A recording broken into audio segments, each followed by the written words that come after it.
கீழடி குறித்த அமர்நாத்தின் ஆய்வறிக்கை திருப்பி அனுப்பப்பட்ட நிலையில் தமிழன் தொன்மை, நாகரிகம், பண்பாடுகள் குறித்த ஆய்வுக்கு அங்கீகாரம் அளிக்க மத்திய அரசுக்கு எந்த தயக்கமும் இல்லை என்று மத்திய அமைச்சர் கஜேந்திர சிங் ஷெகாவத் கூறியுள்ளார். அதே நேரத்தில் அறிவியல் பூர்வமாக இன்னும் அதிக முடிவுகள் தேவை என்றும் அவர் கூறியுள்ளார்.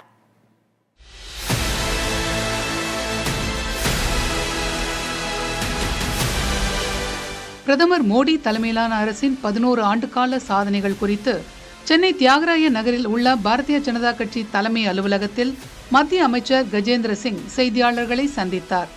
அப்போது 11 ஆண்டுகால ஆட்சி சாதனைகள் குறித்து விரிவாக பேசிய அவரிடம் கீழடி ஆய்வறிக்கை திருப்பி அனுப்பப்பட்டது குறித்து செய்தியாளர்கள் கேள்வி எழுப்பினர். இதற்கு பதில் அளித்த அவர் அறிவியல் பூர்வமான தொழில்நுட்ப ரீதியிலான ஆய்வுகள் தேவைப்படுவதாக குறிப்பிட்டார். They are not technically well supported and established yet. Lot of the things are to be done before recognizing or giving accreditation to the findings which are being presented by the archaeologists who had done that survey. Let them come with more results, with more data, more evidences, more proofs, because only one finding cannot change the discourse. So people putting up on the positions, they are trying to use that to just to grow the regional sentiments. That is not fair. We have to be very, very cautious on these things. Let the research be completed on all the parameters and then we will take a call on this. மத்திய அமைச்சரின் இந்த கருத்து குறித்து பேசிய வரலாற்று பேராசிரியர் மாரப்பன், தமிழரின் தொன்மை மற்றும் தமிழ் மொழியின் மீதான தாக்குதல் இது என்று குறிப்பிட்டார். அனைத்து அறிவியல் பூர்வ ஆய்வுகளையும் வெளியிடும் டெக்கான் பல்கலைக்கழகம் அளித்த தரவுகளும் அமெரிக்காவின் புளோரிடாவில் பீட்டா ஆய்வு முடிவுகளும் தவறானவையா என்று அவர் கேள்வி எழுப்பினார்.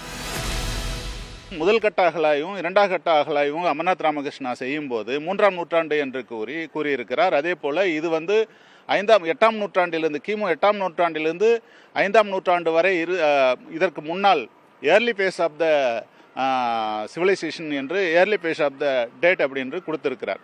அதில் ஒன்றும் தவறு இருப்பதாக நாங்கள் யாரும் கருதவில்லை. இன்னொரு விஷயம் என்னவென்றால் தமிழ்நாட்டினுடைய அரசாங்கம் என்ன செய்திருக்கிறது என்றால் 6ஆம் நூற்றாண்டு கிமு 6ஆம் நூற்றாண்டு என்று கொடுத்திருக்கிறது.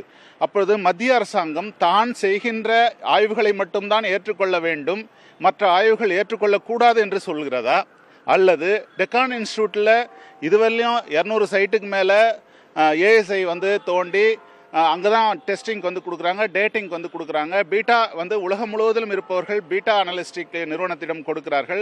அப்போது அந்த நிறுவனங்கள் கொடுத்த டேட்டிங் தப்பு இருக்குதுன்னு சொல்கிறாங்களா? அப்படின்னா டெக்கான் காலேஜினுடைய அந்த ரிசல்ட்டை நீங்கள் இழுத்து மூடிட்டு போயிடலாமே. கீழடியின் முதல் 2 கட்ட அகழ்வாய்வு அறிக்கையை இந்திய தொல்லியல் துறை இதுவரை வெளியிடாத நிலையில் 2 ஆண்டுகளுக்கு பிறகு அண்மையில் சில கேள்விகளை எழுப்பி கீழடி அகழ்வாய்வு அறிக்கையை திருத்தி எழுத உத்தரவு பிறப்பித்திருந்தது. கீழடி ஆய்வறிக்கை சரியாகவே இருக்கிறது என்று குறிப்பிட்டு இந்திய தொல்லியல் துறைக்கு கடிதம் எழுதிய அமர்நாத் ஏற்கனவே அளிக்கப்பட்ட அறிக்கையில் மாற்றம் தேவையில்லை எனவும் அடுக்குகள் வாரியாகவும் கால வரிசைப்படியும் அனைத்து ஆவணங்களும் இணைக்கப்பட்டுள்ளதாக தெரிவித்திருந்தார். தொன்மை அறிவியல் முறைப்படி ஆய்வு செய்து கிமு 800 முதல் கிமு 500 என உறுதி செய்தே அறிக்கை அளிக்கப்பட்டிருப்பதாக அந்த கடிதத்தில் அமர்நாத் விளக்கம் அளித்திருந்தார்.